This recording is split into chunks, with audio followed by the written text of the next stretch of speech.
வள்ளல் பாரி பயிற்சி மையம், பொன்னமராவதி, புதுக்கோட்டை மாவட்டம். முதுகலை தமிழாசிரியர் பணிக்கான பயிற்சி வகுப்பு. தொடர்பு கொள்ள வேண்டிய அலைபேசி எண் 8438460253. வள்ளல் பாரி பயிற்சி மையத்தில் நடைபெற்ற முதுகலை தமிழாசிரியர் பணிக்கான பயிற்சி தேர்வில் மாணவர்கள் எழுதிய விடைத்தாள் மதிப்பீடு செய்யப்படுகிறது. கீழ்கணக்கில் அறநூல்கள் எண்ணிக்கை. கீழ்கணக்கில் மொத்தம் 18 நூல்கள் அமைந்திருக்கின்றன. இவற்றில் 11 அறம், 6 அகம், 1 புறம். நீதி நூல்களில் தலையாயதாக கருதப்படுவது திருக்குறள். திருவள்ளுவர் என்பது குடிப்பெயர். மு. வரதராசன் தன் இலக்கிய வரலாற்று நூலில் திருவள்ளுவர் என்பதற்கு குடிப்பெயர், தொழில்பெயர் என்னும் 2 விளக்கங்களையும் தந்திருக்கிறார். அறத்துப்பாலில் இடம்பெறும் குறள்கள் எண்ணிக்கை. அறத்துப்பாலில் 38 அதிகாரங்கள் அமைந்திருக்கின்றன. ஒரு அதிகாரத்திற்கு 10 பாக்கள் வீதம் 380 குறட்பாக்கள் அமைந்திருக்கின்றன. வந்த துன்பத்தை பொறுத்து கொள்வதும் மற்ற உயிர்களுக்கு துன்பம் செய்யாமையும் தவம் என்று கூறியவர் திருவள்ளுவர். உயரிய அன்பு நெறியை கூறும் உயர்ந்த நூல் என்றும், உயர்ந்த ஞானத்தை புகட்டும் செம்மொழிகளின் தொகுப்பு இதுபோல் உலக இலக்கியத்தில் வேறு எங்கும் இல்லை என்றும் திருக்குறளை சிறப்பித்து கூறியவர் ஆல்பர்ட் ஸ்வைட்சர். இவர் இந்திய சிந்தனையும் அதன் வளர்ச்சியும் என்னும் நூலை எழுதியுள்ளார். மறந்தும் பிறன் கேடு சூழற்க என்று கூறும் நூல் திருக்குறள். மறந்து கூட பிறருக்கு துன்பம் நினைக்கக்கூடாது என்று திருக்குறள் குறிப்பிடுகிறது. ஈன்ற தாய் பசித்திருந்தாலும் அறமற்ற செயல்களை செய்யக்கூடாது என்று கூறும் நூல் திருக்குறள். நடுநிலை தவறி பெறக்கூடிய செல்வம் நன்மை தருவதாக இருந்தாலும் அதை விலக்க வேண்டும் என்று கூறும் நூல் திருக்குறள்.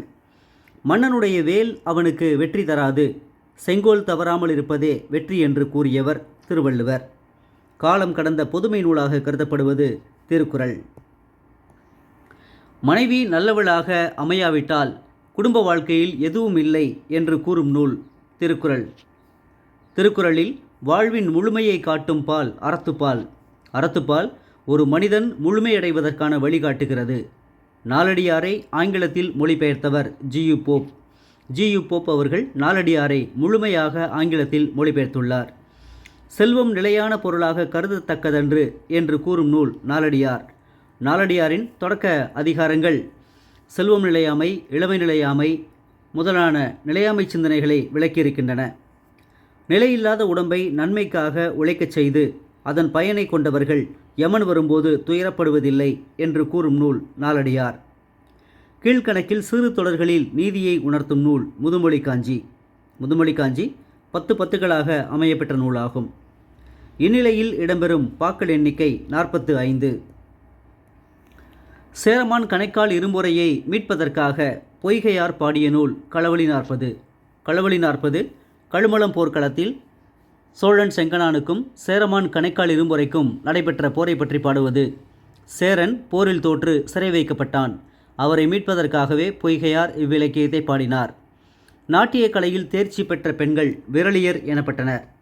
தமிழ் கூறும் நல்லுலகம் என்று கூறும் நூல் தொல்காப்பியம். தொல்காப்பிய பாயிரத்தில் தமிழ் கூறும் நல்லுலகம் என்னும் தொடர் இடம்பெற்றுள்ளது. வேடர்கள் காளியை வழிபட்டு பாடுவது வேட்டுவ வரியாகும். ஆய்ச்சியர் குரவை திருமாலை வழிபட்டு ஆயர்கள் பாடுவதாகும். நெல் குற்றும்போது பாடுவது வள்ளைப்பாட்டு எனப்படும். சேரன் செங்குட்டுவன் மலைவளம் காணச் சென்ற இடம் செங்குன்று.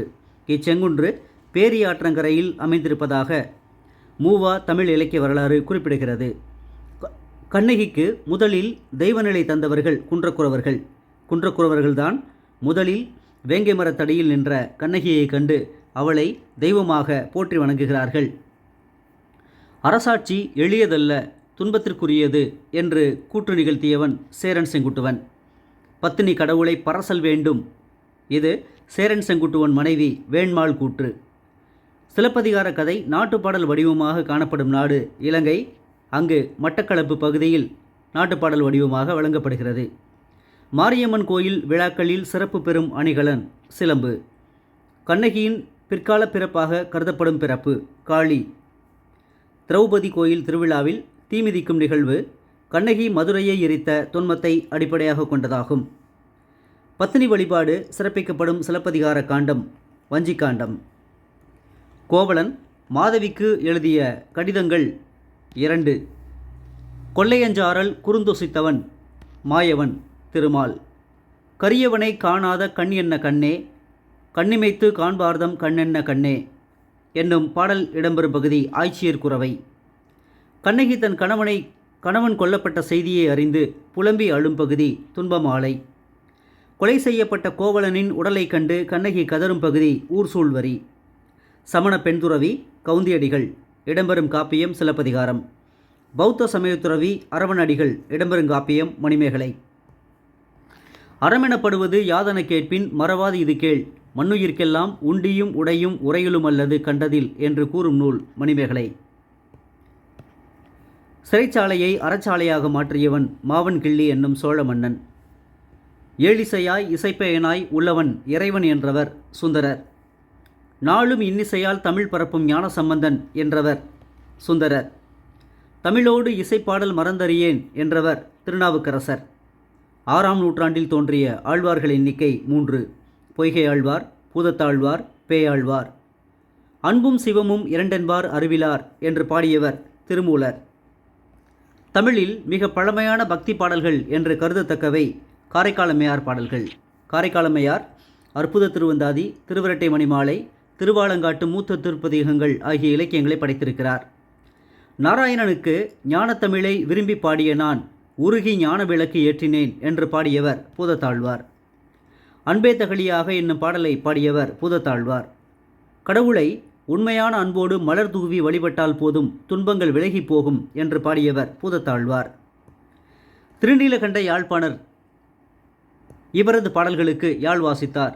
திருஞான சம்பந்தர் பாடல்களுக்கு பிள்ளை பருவத்திலேயே இறைவனை பாடியவர் திருஞான சம்பந்தர். மண்ணில் நல்ல வண்ணம் வாழலாம் என்னும் பாடலை பாடியவர் திருஞான சம்பந்தர்.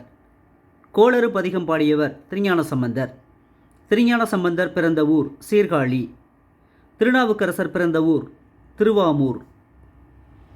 சுந்தரர் பிறந்த ஊர் திருநாவலூர். மாணிக்கவாசகர் பிறந்த ஊர் திருவாதவூர். யான் உரைப்பன சிவன் உரை என்றவர் திருஞான சம்பந்தர். ஆணை நமதே என்று அறுதியிட்டு கூறியவர் திருஞான சம்பந்தர். முருகனின் அவதாரமாக கருதப்பட்டவர் திருஞான சம்பந்தர். யமகம், மடக்கு முதலான சொல்லணிகள் பயின்று வர பாடியவர் திருஞான சம்பந்தர். திருஞான சம்பந்தரை திராவிட சிசு என்று அழைத்தவர் ஆதிசங்கரர். அழைத்த நூல் சௌந்தரிய லகரி. வடமொழி இலக்கியத்தின் மூலமாக விளங்கியவர், அதாவது பக்தி இலக்கியத்தின் மூலமாக விளங்கியவர் கவுண்டின்யர். தமிழ் இலக்கியத்தில் கவுனியர் என்று அழைக்கப்பட்டவர் திருஞான சம்பந்தர். தாண்டக செய்யுள்களை பாடுவதில் தாண்டக வேந்தர் எனப்பட்டவர் திருநாவுக்கரசர். யாமார்க்கும் குடியல்லோம் என்று மகேந்திரவர்ம பல்லவனை எதிர்த்து குரல் கொடுத்தவர் திருநாவுக்கரசர். இன்பமே என்னாலும் துன்பமில்லை என்று பாடியவர் திருநாவுக்கரசர். ஆட்டுவித்தால் ஆரொருவர் ஆடாதாரோ என்னும் பாடலை பாடிய நாயன்மார் திருநாவுக்கரசர். பக்தியின் உருக்கம், பணிவு, குழைவு ஆகியன மிகுதியாக அமைந்த பாடல்களை பாடியவர் திருநாவுக்கரசர். உளவார பணி செய்தவர் திருநாவுக்கரசர். சன்மார்க்க நெறியில் நின்றவருக்கு சிவகதி நிச்சயம் என்று பாடியவர் திருநாவுக்கரசர். மனமென்னும் தோணி பற்றி என்னும் பாடலை பாடியவர் திருநாவுக்கரசர். கண்டேன், கண்டறியாத அற்புதமான கடவுள் காட்சியை கண்டேன் என்று பாடியவர் திருநாவுக்கரசர். திருநாவுக்கரசரை வழிபட்ட சிவத்தொண்டர் அப்பூதியடிகள். பறவை என்னும் என் காதலிக்கும் எனக்கும் பற்றாக உள்ள பெருமான் என்று சுந்தரரால் குறிப்பிடப்பட்டவர் சிவன். சுந்தரர் பாடியனவாக தற்போது கிடைக்கும் பாடல்கள் எண்ணிக்கை 1026. சிவனிடம் உரிமையோடு கேட்டு பாடுவது இவர் வழக்கம், சுந்தரர் வழக்கம். துறவும் உலக வெறுப்புமில்லாத பாடல்களை பாடியவர் சுந்தரர். நால்வர் என்பதன் இலக்கண குறிப்பு எண்ணுப்பெயர். சங்க இலக்கிய மரபை ஒட்டி காதல் துறைகளை அமைத்து மாணிக்கவாசகர் படைத்த இலக்கியம் திருக்கோவையார். முன்னம் அவனுடைய நாமம் கேட்டாள் என்னும் பாடலை பாடியவர் திருநாவுக்கரசர். திருப்பாவை, திருவெம்பாவை பாடல்கள் பாடப்படும் தென்கிழக்காசிய நாடு சயாம். பிள்ளைத்தமிழ் இலக்கியத்தின் முன்னோடி பெரியாழ்வார். அப்பூச்சி காட்டுதல் என்பது ஒளிந்து விளையாடுதல். திட்டித்தோடம் ஏற்படாமல் இருக்க செய்யப்படும் சடங்கு அந்திக்காப்பு. மாணிக்கம் கட்டி வைரம் கட்டி என்னும் குழந்தை பாடலை பாடியவர் பெரியாழ்வார். மண்ணுப்புகழ் கோசலை தன் மணிவயிறு வாய்த்தவனே என்னும் பாடலை பாடியவர் குலசேகராழ்வார். ஓங்கி உலகளந்த உத்தமன் பேர்பாடி தோழியரை அழைத்தவர் ஆண்டாள். நாச்சியார் திருமொழி இயற்றியவர் ஆண்டாள். வாரணம் ஆயிரம் சூழ வளம் வந்து என்னும் பாடலை இயற்றியவர் ஆண்டாள். தென்கலை வைணவர்களுக்கு தென்கலை வைணவர்களின் திருமணத்தில் பாடப்படும் பாடல் வாரணம் ஆயிரம் சூழ வளம் வந்து. சம்சாரத்தில் உறங்குகிறவர்களை எழுப்பி எம்பெருமான் தன்னை காட்ட கண்டவர்கள் ஆழ்வார்கள் எனப்படுவர். ஆண்டாளை ஆழ்வார்களில் விலக்சனை என்று கூறியவர் பெரியவாச்சான் பிள்ளை. வைணவத்தின் வளர்ப்புத்தாய் என்று கூறப்பட்டவர் ராமானுஜர். திருப்பாவை ஜீயர் என்று அழைக்கப்பட்டவர் ராமானுஜர். ஆழ்வார்கள் பாசுரங்களை ஓதி பெற்ற ஞான ஒளியை கொண்டே வடமொழியில் உள்ள வேதாந்த உட்பொருளை உணர முடிந்தது என்று கூறியவர் வேதாந்த தேசிகர். கற்பூரம் நாருமோ கமலப்பூ நாருமோ என்று சங்கை நோக்கி திருமாலின் வாய்ச்சுவையின் தன்மை கேட்ட ஆழ்வார் ஆண்டாள். சிறிய திருமடல் பெரிய திருமடல் ஆகியவற்றை இயற்றியவர் திருமங்கை ஆழ்வார். மடலேறும் மரபை மாற்றிய இலக்கியம் சிறிய திருமடல்.